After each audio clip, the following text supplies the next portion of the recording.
With the UFL season kicking off in a few weeks, training camp will be getting underway, and so will the quarterback battles for most teams. There are very few teams in the league this season that don't have a tight competition at the position heading into the year, so here are my predictions for who will win the job for each team and make the start in Week 1. Starting in the USFL division, it's the reigning UFL champion Birmingham Stallions.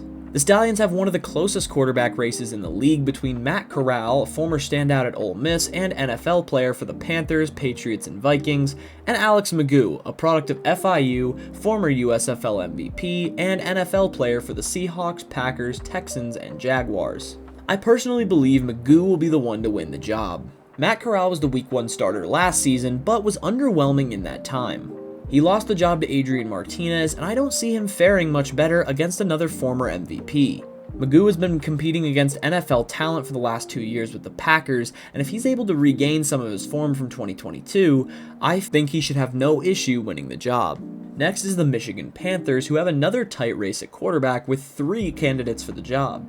First is Danny Etling, a former star at LSU who has spent time in the NFL with the Patriots, Falcons, Seahawks, and others, along with starting 4 games for the Panthers last season. Next is Rocky Lombardi, a product of Northern Illinois who the Panthers selected in the 5th round of the 2024 draft. He spent last season in the NFL with the Bengals, but signed with the Panthers during the offseason. And finally, Bryce Perkins, a former standout for the Virginia Cavaliers and NFL player for the Rams, who is also my pick to win this starting job. He appeared in a few games for the Panthers last year before dealing with injury, but in that small sample size, he displayed incredible talent. His athleticism was on full display, averaging over 9 yards per carry and being effective through the air as well, with 343 yards, 2 touchdowns to just 1 interception. He also had a near 80% completion percentage in that time. I think he makes the Panthers championship contenders and is a dark horse MVP candidate if he can stay healthy and win this job.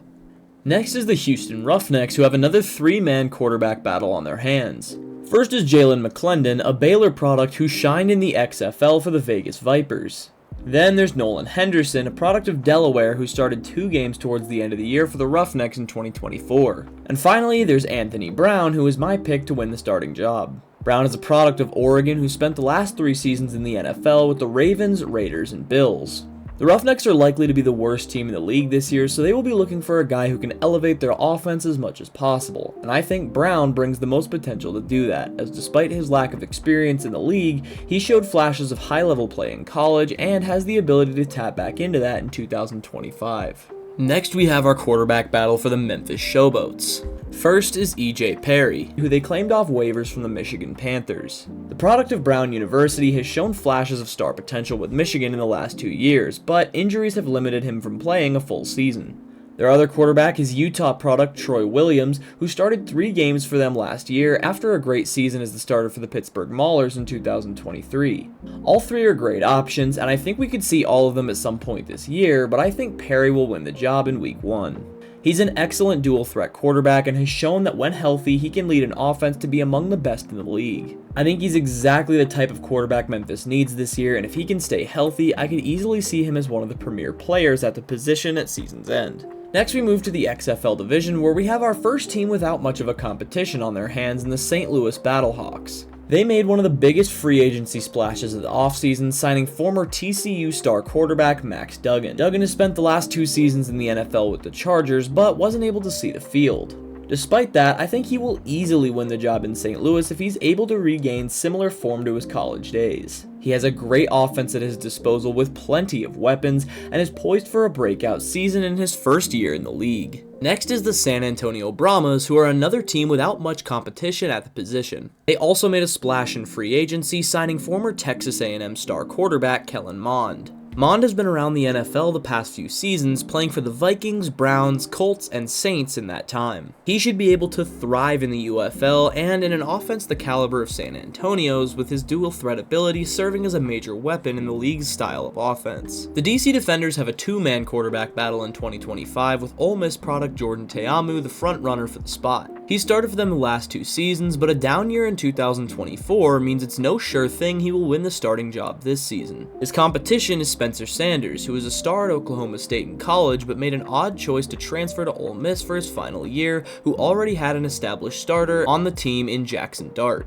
He didn't play that season and went undrafted in the 2024 NFL Draft, and after not making any rosters, signed with the DC Defenders this offseason. I believe that Te'amu will win the job, as his established credibility should entitle him to the first chance to lead the team. But if he struggles, don't be surprised to see Sanders at some point this year. And finally, it's the Arlington Renegades, who also have a secure starter at the position.